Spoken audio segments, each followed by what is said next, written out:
താവിയുടെ സമയത്ത് തന്നെ 2 മണിക്കൂറാണ്. ആ 2 മണിക്കൂർ നമുക്ക് പള്ളിയിൽ എഴുതി കാത്തിരിക്കാനുള്ള ഭാഗ്യം ലഭിച്ചു. ഒരു അരമണിക്കൂർ കൂടി സുബഹിക്ക് നമ്മൾ വന്ന് അരമണിക്കൂർ ഇരിക്കാമെങ്കിൽ ഡെയിലി 2.5 മണിക്കൂർ നമുക്ക് പള്ളിയെ ഹയാത്താക്കാം. അതിനുള്ള തൗഫീഖ് നമുക്ക് എല്ലാവർക്കും നൽകി അനുഗ്രഹിക്കുമാറാകട്ടെ. അൽഹംദുലില്ലാഹ്. പടച്ചവന്റെ മഹത്തായ അനുഗ്രഹത്താൽ നമുക്ക് വീണ്ടും പരിശുദ്ധ റമളാനിലേക്ക് ആഗതമായിരിക്കുകയാണ്. അള്ളാഹു നമുക്ക് നൽകിയ ഏറ്റവും വലിയ അനുഗ്രഹമാണ്. അള്ളാഹുവിന്റെ കൃപ മാത്രമാണ്, നമ്മുടെ ആരുടെയും എടുക്കല്ല. കാരണം നമ്മൾ ചിന്തിച്ച് നോക്കുമ്പോൾ കഴിഞ്ഞ ജുമഅയിൽ ഞാൻ പറഞ്ഞു, ദുആ ചെയ്യാൻ വേണ്ടി മാത്രം അവരുടെ ചെറുതായ ആഗ്രഹിക്കുന്നു എന്ന് പറഞ്ഞാൽ നമ്മളോടൊപ്പം ജീവിച്ച എത്ര പേരാണ് നമ്മുടെ പരിസരത്ത് പള്ളിയുടെ സ്ഥാനങ്ങളിൽ ദിവസം കൂടുന്നവർ. പ്രത്യേകിച്ച് നമ്മൾ ചിന്തിച്ച് നോക്കുമ്പോൾ ഈ അടുത്ത കാലത്ത് മരിച്ചത് 20-22 വയസ്സുള്ള നല്ല ചുരുള്ള ചെറുപ്പക്കാർ വരെ എന്ന ആളുകളിലാണ്. ഒരുപാട് സ്വപ്നങ്ങൾ അവർ കണ്ടിട്ടുണ്ട് നമ്മളെ പോലെ. ഇനി നമുക്ക് ഒരുപാട് ജീവിതമുണ്ട്. ആ ജീവിതത്തിൽ നമുക്ക് ഒരുപാട് നല്ല കാര്യങ്ങൾ പിന്നീട് ചെയ്യാം. ഇങ്ങനെയൊക്കെ തീരുമാനിച്ച പലരുമാണ് എന്ന് ഒരു ജോലിയുമില്ലാതെ അവർ കബറുകളിൽ കഴിയും. പക്ഷെ അവർക്ക് ആസ്വദിക്കാൻ അവരുടെ ജീവിതത്തിൽ സമ്പാദിച്ചത് മാത്രമാണ്. ഇനി അവർക്ക് ഒന്നും സമ്പാദിക്കാനില്ല. ഇനി ആരെങ്കിലും എന്തെങ്കിലും എറിഞ്ഞു കൊടുത്താൽ അത് മാത്രമേ ഉള്ളൂ. അവർ പ്രതീക്ഷിക്കുകയാണ്, ആരെങ്കിലും എനിക്ക് എന്തെങ്കിലും തരുമോ, എന്റെ കൂട്ടുകാരൻ, എന്റെ വാപ്പ, അല്ലെങ്കിൽ എന്റെ സഹോദരൻ, എന്റെ ബന്ധു, ഒരുപാട് നന്മകൾ ചെയ്തവർ അവർ ഈ പള്ളിയിൽ വന്ന് നമസ്കരിക്കുന്നുണ്ട്. പക്ഷെ നമസ്കരിച്ചത് അവർ ഏതോ വഴിയോട് ഇറങ്ങി പോവുക. അവർ എന്നെ നോക്കിയിട്ട് പറയുന്നില്ല അസ്സലാമു അലൈക്കും വറഹ്മത്തുള്ളാഹി. അങ്ങനെ അവർ പറഞ്ഞിട്ടുണ്ടെങ്കിൽ അതിന്റെ കൂലി നിങ്ങൾ ഖബറിലേക്ക് കിട്ടിയേനെ. ഇങ്ങനെ കൊതിക്കുന്ന ഒരു സന്ദർഭത്തിലാണ് നമ്മുടെ ഈ പരിസരത്തിലെ കാടുകളിൽ കഴിയുന്ന മനുഷ്യർ. ആലോചിച്ച് നോക്കുക.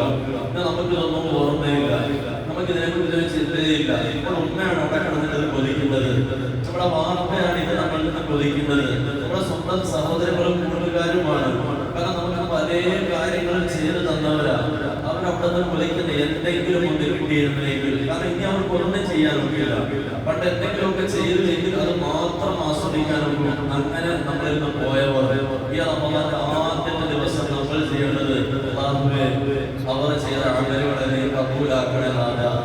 അല്ലാഹുവേ, അവരുടെ ജീവിതത്തിൽ എന്തെങ്കിലും തെറ്റുകൾ വന്നിട്ടുണ്ടെങ്കിൽ മാപ്പാക്കി കൊടുക്കണേ. പടച്ചവനെ അല്ലാഹുവേ, ഇനി അങ്ങോട്ട് നമ്മുടെ ജീവിതം സന്തോഷകരമാക്കണേ. അവരുടെ നീ അർഹമർ റഹീമാണ്.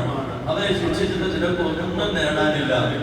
അവർക്ക് മാപ്പ് കൊടുത്താൽ അവരുടെ കാലകാല ജീവിതം രക്ഷപ്പെടും. അതുകൊണ്ട് അല്ലാഹുവേ, അവർക്ക് മഗ്ഫിറത്ത് റഹ്മ നൽകണേ. ഇങ്ങനെ നമ്മൾ ദുആ ചെയ്യുക. അതോടൊപ്പം ചിലപ്പോൾ എന്റെ ജീവിതത്തിൽ അവസാന റമളാനാകും, ചിലപ്പോൾ എന്റെ ജീവിതത്തിൽ അവസാന റമളാനാകും. ഇതുപോലെ റമളാനെ ചിലപ്പോൾ നമ്മൾ കണ്ടുമുട്ടിയെന്ന് വരില്ല. ഇതുപോലെ നമ്മൾ ഖബറുകളിലാകും. അതുകൊണ്ട് ഈ റമളാനെ എങ്ങനെ അല്ലാഹുവിന്റെ മുമ്പിൽ ഒരു ചെറിയ പോർലേൽപ്പിക്കുക. നമുക്കൊരു വണ്ടിയുണ്ട്. ആ വണ്ടി നമ്മളിങ്ങനെ കൊണ്ട് നടക്കുന്നു, വളരെ സൂക്ഷ്മതയോടെ കൊണ്ട് നടക്കുന്ന വണ്ടി. എവിടെയോ വെച്ച് ആരോ ഒരു ബൈക്കുകാരൻ ഒന്ന് ചാരി ഒരു ചെറിയ പോറൽ വീണു. നമ്മുടെ മനസ്സിലുണ്ടാകുന്ന വേദന എത്രയാണ്. പ്രിയമുള്ളവരെ, ഒരു 10-14 മണിക്കൂർ പട്ടിണി കിടന്ന് നമ്മൾ പിടിക്കുന്ന നോമ്പാണ്. ആ നോമ്പിനൊരു പോർല് വരരുത്. ഒരു പോർലില്ലാതെ അല്ലാഹുവിന്റെ മുമ്പിൽ സമർപ്പിക്കണം. അങ്ങനെ സമർപ്പിക്കണമെങ്കിൽ അല്ലാഹുവിന്റെ ഭാഗത്ത് വലിയ സഹായം കിട്ടിയേ പറ്റൂ. അല്ലാതെ ഈ കാലഘട്ടത്തിൽ നമുക്കൊരു നോമ്പ് നല്ലതിന് അല്ലാഹുവിന്റെ മുമ്പിൽ കൊടുക്കാൻ പറ്റില്ല. അപ്പൊ അതുകൊണ്ട് തന്നെ ഇപ്പൊ നമ്മുടെ നോമ്പിന്റെ ഏതാണ്ട് പകുതി കഴിഞ്ഞു. ആദ്യത്തെ നോമ്പിന്റെ ഇന്നലെ ഏതാണ്ട് 40 റമളാൻ നമ്മളിലേക്ക് വന്നു. ഒന്നാമത്തെ ദിവസം ഇപ്പൊ മണി ഏതാണ്ട് 6 മണിയായി. അപ്പൊ നമ്മുടെ ഒന്നാമത്തെ നോമ്പിന്റെ പകുതി നമ്മളത് കഴിഞ്ഞു. ഇനി ഏതാണ്ട് വൈകുന്നേരം ഇതേപോലെ സമയമാകുമ്പോഴേക്ക് നമ്മൾ ഈ നോമ്പിനെ അല്ലാഹുവിന്റെ കയ്യിലെ കേൾപ്പിക്കാൻ പോവുകയാണ്. അപ്പൊ ഒന്നാമത്തെ ദിവസത്തിന്റെ പകുതി കഴിഞ്ഞപ്പോ ഇനി പകുതിയുടെ കാര്യത്തിൽ മാഷാ അല്ലാഹ് കഴിഞ്ഞ പകുതി റാഹത്തായിരുന്നു. ആ പകുതി നമുക്ക് ഒരു തെറ്റുകളും മിക്കവാറും വന്നിട്ടുണ്ടാകില്ല. അഥവാ തെറ്റ് വന്നു എങ്കിൽ നമ്മുടെ മൊബൈൽ കാരണമുള്ള തെറ്റേ ഉള്ളൂ. ആ മൊബൈൽ കാണണ്ടാത്ത എന്തെങ്കിലും നമ്മൾ കണ്ടിട്ടുണ്ടെങ്കിൽ അതൊരു പ്രശ്നം തന്നെയാണ്. ഒന്ന് ആലോചിച്ച് നോക്കുക. നമുക്കൊരു കട ഉദ്ഘാടനം നടക്കുന്നു, അല്ലെങ്കിൽ നമ്മുടെ വീട്ടിൽ ഒരു പാലുകാശ് നടക്കുന്നു. ആദ്യമായി നമ്മൾ കയറി താമസിക്കാൻ പോവുക. നമ്മുടെ കട ഉദ്ഘാടനത്തിന് എല്ലാ സെറ്റപ്പും നമ്മൾ ചെയ്തിരിക്കുന്ന സന്ദർഭത്തിൽ ഏതോ ഒരു മനുഷ്യൻ വന്ന കടയുടെ മുമ്പിൽ ഒരു സീൻ മോശമാക്കി. പ്രിയമുള്ളവരെ, മരിക്കുമ്പോൾ നമ്മൾ മറക്കുമോ? എന്റെ ആദ്യത്തെ ദിവസം തന്നെ ആ അവസ്ഥ വളരെ മോശമാക്കിക്കണം. ഇവിടുന്നോ വന്നൊരു ചെറിയ പ്രശ്നം ഉണ്ടാക്കിയേ ഉള്ളൂ, വലിയ ചർച്ചയായിട്ട് അത് മാറും. നമ്മുടെ വീട്ടിൽ ആദ്യമായി നമ്മളൊക്കെ കയറാൻ നിൽക്കുക, നമ്മുടെ വാതിലേക്ക് തുറക്കാൻ നേരം ഒരു 4 തെറി വിളിച്ചു. എന്തായിരിക്കും നമ്മുടെ മാനസികാവസ്ഥ? നമുക്ക് ഒരുപാട് നേടിത്തരാൻ വേണ്ടി അഥവാ നമ്മുടെ ഈ 11 മാസത്തെ ജീവിതത്തിനിടയിൽ എന്തൊക്കെയോ അരുതാറ്റത് വന്നുപോയി, അതൊക്കെ ഉടമസ്ഥനോട് പറഞ്ഞൊന്ന് മാപ്പാക്കണം, എല്ലാം ഒന്ന് ക്ലിയർ ചെയ്യണം. അതിന് തന്നെ സുവർണാവസരമാണ് പരിശുദ്ധ റമദാൻ. പ്രത്യേകിച്ച് ഒന്ന് ചിന്തിക്കുമ്പോ ബറാഅത്ത് രാവ്, ശഅബാൻ 15-ന്റെ രാവ്, മിക്കവാറും എല്ലാ ഭാഗത്തും എല്ലാവരും ദുആ ചെയ്തത് എന്തിന്? ഒരു ബഡ്ജറ്റ് അവതരണത്തിന്റെ തുടക്കമായിരുന്നു. അള്ളാഹുവോട് പറഞ്ഞു, അള്ളാഹുവേ ഇസ്സത്തിൽ വിശാലത തരണേ നാഥാ, അള്ളാഹുവേ ആഫിയത്തുള്ള ദീർഘായുസ്സ് തരണേ നാഥാ, ഒരുതിനുള്ള പരീക്ഷണങ്ങളും ഞങ്ങൾക്ക് ആർക്കും തരല്ലേ പടച്ചവനെ. ഇങ്ങനെ ഒരുപാട് കാര്യങ്ങളൊക്കെ ദുആ ചെയ്തു. ആ ചർച്ച മുന്നിലേക്ക് പോവുകയാണ്. അതിന്റെ ഏതാണ്ട് അവസാന ഭാഗമാണ് ഇപ്പൊ നമ്മൾ പട്ടിണി കിടന്ന ഉടമസ്ഥനായ റബ്ബിനോട് യാചിക്കുന്നത്. പട്ടിണി കിടന്ന് യാചിക്കുന്നത് നമ്മളിപ്പോ നമസ്കാരത്തിന് ശേഷം ദുആ തുടങ്ങി, അല്ലാഹുമ്മ അർഹംനാ യാ അർഹമർ റഹീമീൻ, കൃപ കാണിക്കണേ പടച്ചവനെ, കൃപ കാണിക്കണേ പടച്ചവനെ. ഇതിനെ കുറച്ചങ്ങോട്ട് നീങ്ങുമ്പോ ഇവിടെ നമ്മൾ അടുത്ത് ചാടും മുകളിലേക്ക്, അല്ലാഹുമ്മ അഗ്ഫിർലി ദുനൂബി യാ റബ്ബൽ ആലമീൻ, പാപം പുറത്തു തരണേ റബ്ബേ. 10 ദിവസം നമ്മൾ ആ സമരവുമായി മുന്നിലേക്ക് പോകും. അടുത്ത 10ലേക്ക് കയറുമ്പോ നമ്മൾ അവിടുന്ന് ഒരു സ്റ്റെപ്പ് വീണ്ടും മുന്നിലേക്ക് കയറുക. ഞാൻ എത്ര മോശമാണെങ്കിലും നീ മാപ്പാക്കുന്നവനാണ്, എനിക്ക് മാപ്പ് തരണേ പടച്ചവനെ. അതിനോടൊപ്പം നമ്മൾ അടുത്ത് ഒന്നുകൂടി ചേർക്കും, മോചനം തന്നെ റബ്ബേ, നരകത്തിൽ ഇരിക്കുന്ന നോക്ക പടിപടിയായിട്ട് കയറുക. അതുകൊണ്ട് തന്നെ അവസാനത്തെ 10 എത്തുമ്പോ എന്റെ കിടപ്പ് സത്യാഗ്രഹമായി, അവസാനത്തെ 10 എഴുത്തിക്കാത്തിലായി, അത്യാവശ്യ കാര്യങ്ങൾ കൂടുന്നു. റമദാൻ അല്ലാഹുവിന്റെ പള്ളിയിൽ രാത്രി ഉറങ്ങാൻ വേണ്ടി തിരഞ്ഞെടുക്കുന്നു. അവസാനത്തെ 10-ന് ലൈലത്തുൽ ഖദ്ർ വരാൻ പോകുന്നു. എന്താ ലൈലത്തുൽ ഖദ്ർ? നിർണായക രാത്രിയാണ്, റിസൾട്ട് വരുന്ന ദിവസമാണ്. നമ്മുടെ കാര്യത്തിൽ അടുത്തൊരു വർഷത്തേക്ക് തീരുമാനം വരുന്നു. ഒന്നെങ്കിൽ നമ്മൾ വിജയിയാണ്, അതല്ലെങ്കിൽ നമ്മൾ പരാജിതനാണ്. അല്ലാഹു കാത്ത് രക്ഷിക്കുമാറാകട്ടെ. അങ്ങനെ വിജയിയായി തീർന്നാൽ ലൈലത്തുൽ ഖദ്ർ നമ്മൾ രക്ഷപ്പെട്ടു. അത് കഴിയുമ്പോഴേക്കും നമ്മൾ വിജയത്തെ മുഴക്കും. നമ്മൾ അങ്ങനെ വിജയിച്ചു കഴിഞ്ഞാൽ നമ്മൾ പറയുന്ന വാക്കുണ്ട്, അല്ലാഹു അക്ബർ, അല്ലാഹു അക്ബർ, അല്ലാഹു അക്ബർ വലില്ലാഹിൽ ഹംദ്. നമ്മുടെ ലൈലത്തുൽ ഖദ്റിന്റെ സാധ്യതകളിൽ അവസാനത്തെ ദിവസമാണ് 29 രാവ്. അത് കഴിഞ്ഞ് നോമ്പ് തീർന്നപ്പോ പെരുന്നാളിന്റെ രാവിലെ ഭക്ഷണം കഴിക്കുന്നതിന്റെ സന്തോഷമല്ല, നമ്മുടെ ആത്മാവിന്റെ സന്തോഷം.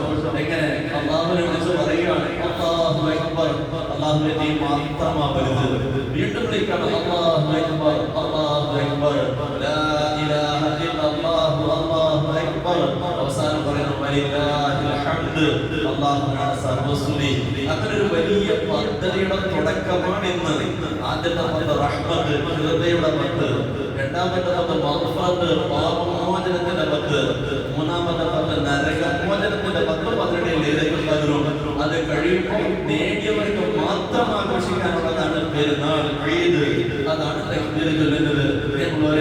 അന്ന് നമുക്കൊരു ആത്മാവിനെ കൊണ്ട് തക്ബീർ ചൊല്ലിക്കാൻ ഉപമോദി ചിന്തിക്കേണ്ട ദിവസമാണ്. അന്ന് നമ്മൾ ആത്മാവിനെ കൊണ്ട് തക്ബീർ ചൊല്ലിക്കണം. നാക്കുകൊണ്ട് തക്ബീർ ചൊല്ലിച്ചിട്ട് കഥയില്ല.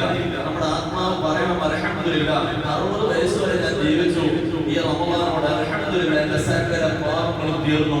ഇല്ല, എനിക്കൊരു ചെറിയ പാപം പോലും ഇല്ല. എന്റെ റബ്ബിനോട് അത്ര ഞാൻ പറഞ്ഞിട്ടുണ്ട്, എന്റെ റബ്ബ് എന്റെ യജമാനനാണ്, അവനല്ലാതെ എനിക്ക് പാപം പുറത്തു തരാൻ ആരുമില്ല, അവനെനിക്ക് പുറത്തു തരിക തന്നെ ചെയ്യും. ഉറപ്പോടുകൂടി അല്ലാഹുവിന്റെ മുന്നിൽ നിന്ന് നമുക്ക് ആ ഭാവി, സുന്ദരമായ ഭാവി, അത് വാങ്ങേണ്ട ഒരു മാസമാണ്. ബോധത്തോടെ നീങ്ങണം. അതിന്റെ 1ാം സ്റ്റെപ്പാണ് നമ്മൾ ഓരോരുത്തരും 30 നോമ്പ് അല്ലെങ്കിൽ 29 നോമ്പ് ഒരു കേടുമില്ലാതെ നമ്മൾ എത്തിക്കണം. ഒരു ചെറിയ കുറവ് വരാം. അത് ഒറ്റ കാര്യം ചെയ്താൽ മതി. അത്യാവശ്യ കാര്യങ്ങൾ കഴിഞ്ഞാൽ ഒന്നെങ്കിൽ വീട്ടിൽ ഒതുങ്ങുക, അല്ലെങ്കിൽ പള്ളിയിലേക്ക് വരിക.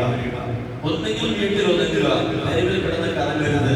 അതല്ലെങ്കിൽ അല്ലാഹുവിന്റെ പള്ളിയിലേക്ക് ഏതെങ്കിലും മൂലയ്ക്ക് കൂടുക. കൂട്ടുകാരെ കുടുംബം ശ്രദ്ധിക്കണേ. കൂട്ടുകാർക്ക് വഴി വൈറസ് കയറും.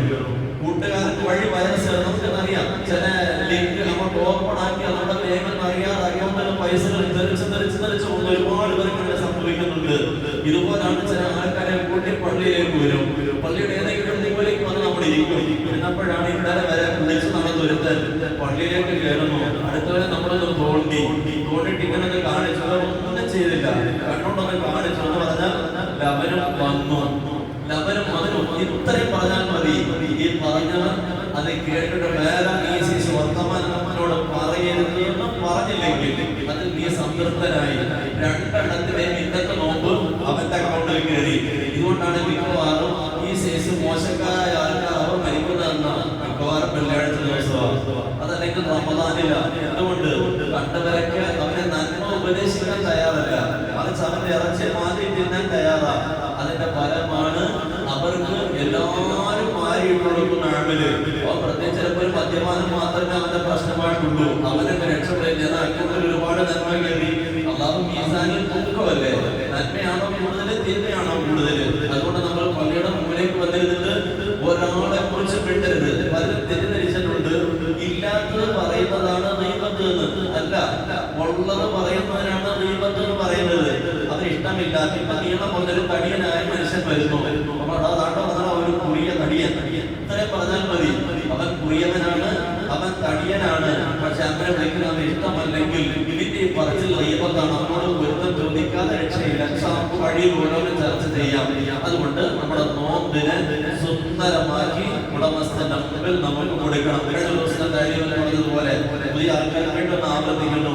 നമ്മൾ ഓരോരുത്തരും നോമ്പ് മുറിക്കുമ്പോ മനസാക്ഷിയോട് ചോദിച്ചിട്ട് ചിരിച്ചുകൊണ്ട് നോമ്പ് മുറിക്കണം. കരഞ്ഞോണ്ടല്ല നോമ്പ് മുറിക്കേണ്ടത്, ചിരിച്ചുകൊണ്ട് നോമ്പ് മുറിക്കണം. എങ്ങനെ? ഇപ്പൊ നമ്മുടെ നോമ്പിന്റെ ആദ്യത്തെ മണിക്കൂറുകൾ ഓടുകയാണ്. ആദ്യത്തെ മണിക്കൂർ, ഒരു മണിക്കൂർ ആയിട്ടില്ല. ഇതുവരെ നമ്മുടെ നോമ്പിൽ ഒരു പോർലുമില്ല, പുറമുണ്ട്. ഇനി അതിന് കുറഞ്ഞ സമയം ഇങ്ങനെ നമ്മൾ പോന്നു. നമ്മൾ ദുഹാ നമസ്കരിക്കുക. ദുഹാ നമസ്കരിക്കുമ്പോൾ തിരിഞ്ഞു നോക്കണം.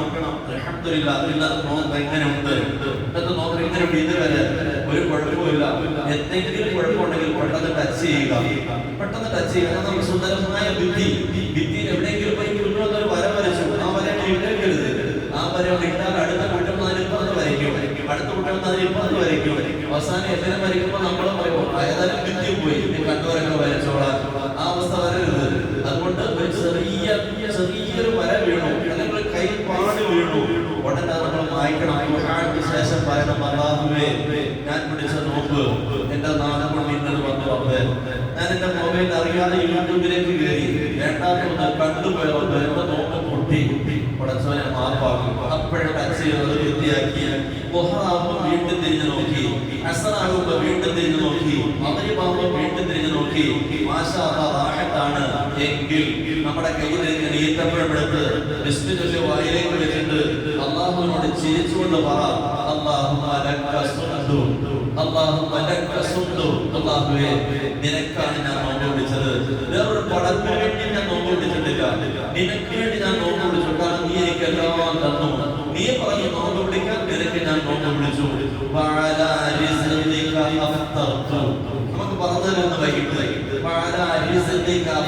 നീ തന്ന ഭക്ഷണത്തിലാണ് ഞാൻ നോമ്പ് മുറിച്ചത്. എന്റെ നാല് കൊണ്ട് ഞാൻ നോമ്പ് മുറിച്ചില്ല, എന്റെ കണ്ണുകൊണ്ട് ഞാൻ നോമ്പ് മുറിച്ചില്ല, എന്റെ കാല് കൊണ്ട് ഞാൻ നോമ്പ് മുറിച്ചില്ല. നീ തന്ന ഭക്ഷണം കഴിച്ചിട്ട് ഞാൻ നോമ്പ് മുറിച്ചു. എത്ര നല്ല വാക്ക്! എങ്ങനെ? എന്ന് പറയുന്ന വാക്കാണ് ഏറ്റവും ഗൗരവം. അതാണ് നമ്മൾ പറയേണ്ടത്. 14 മണിക്കൂറായി കഫം പോലും ഇറങ്ങുന്നില്ല. അതായത് സൂക്ഷിക്കണം. അതൊക്കെ നമുക്ക് വഴിയിൽ പറയാം. കഫം ഇറങ്ങാൻ നോമ്പ് മുറിഞ്ഞു പോകും. അതെങ്ങാനും വന്നാൽ കയ്യിൽ കിടക്കുക. നമസ്കാരത്തിലാണെങ്കിൽ ഇവിടെ വേണോ തുടച്ചോ, നെജസ്സല്ല. അങ്ങനെ കഫം പോലും ഇറങ്ങാത്ത നോമ്പ് പോയി. എന്റെ എല്ലാ നരമ്പുകളും നനഞ്ഞു. 14 മണിക്കൂറായി വെള്ളം കയറിയിട്ട് എല്ലാം നനഞ്ഞു. കൂലി ഉറപ്പായി. ആരോടാ പറയുന്നത്? അല്ലാഹുവിനോട്. എനിക്ക് കിട്ടുന്ന കൂലി ഉറപ്പാണ്. ഇൻഷാ അല്ലാഹ് നീ വേണ്ടി വെച്ചാൽ നിർത്തുകയാണ്. പ്രിയമുള്ളവരെ, അങ്ങനെ ഉടമസ്ഥനോട് ദുആ ചെയ്ത് ഇന്നത്തെ നോമ്പ് അല്ലാഹുവിന്റെ മുമ്പിൽ സമർപ്പിച്ചാൽ നമ്മൾ പറയണം, യാ റബ്ബനാ ലക്കൽ ഹംദ് അൽഹംദുലില്ലാഹ്. ഒരു മാസത്തിൽ ആദ്യത്തെ നോമ്പ് നല്ല നിലയിൽ ഉടമസ്ഥന്റെ കയ്യിലേക്ക് കൊടുത്തു. റാഹത്തായി വീണ്ടും അടുത്തത് അതിന് തുടങ്ങുകയാണ്. അങ്ങനെ ഇൻഷാ അല്ലാഹ് നമ്മുടെ 30 നോമ്പ് നമ്മൾ റെഡിയാക്കണം. കൂട്ടത്തിൽ ചെറിയ കാര്യങ്ങൾ പറയട്ടെ. നമ്മുടെ ഭാര്യമാരെ, സഹോദരങ്ങളെ പ്രത്യേകം ശ്രദ്ധിക്കണം. ആ ഭാര്യ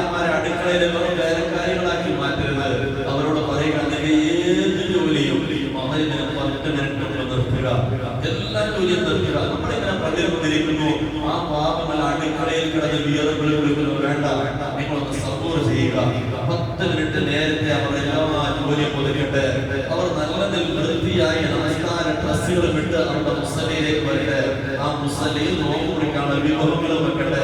വെച്ചതിന് ശേഷം ആ മുസല്ലയിൽ നമ്മളിവിടെ നോമ്പ് മുറിക്കുന്നത് പോലെ അവര് നോമ്പ് മുറിക്കുന്നു. ഉടമസ്ഥരോട് പറഞ്ഞിട്ട് എന്തെങ്കിലും ഉണ്ടെങ്കിൽ മാപ്പാക്കണേ എല്ലാം പറഞ്ഞിട്ട് അവര് റാഹത്തായി നോമ്പ് മുറിക്കുന്ന ഒരവസ്ഥ വരട്ടെ.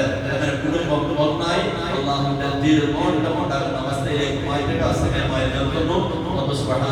നമ്മുടെ എല്ലാവരെയും അനുഗ്രഹിക്കുമാറാകട്ടെ. നമ്മളെ എല്ലാവരെയും കബൂലാക്കുമാറാകട്ടെ. ഇന്നത്തെ നോമ്പ് ഒരു ചെറിയ മോറൽ പോലും ഇല്ലാതെ ഉടമസ്ഥന്റെ കയ്യിൽ സമർപ്പിക്കാൻ അല്ലാഹു നമ്മളെല്ലാം അനുഗ്രഹിക്കുമാറാകട്ടെ.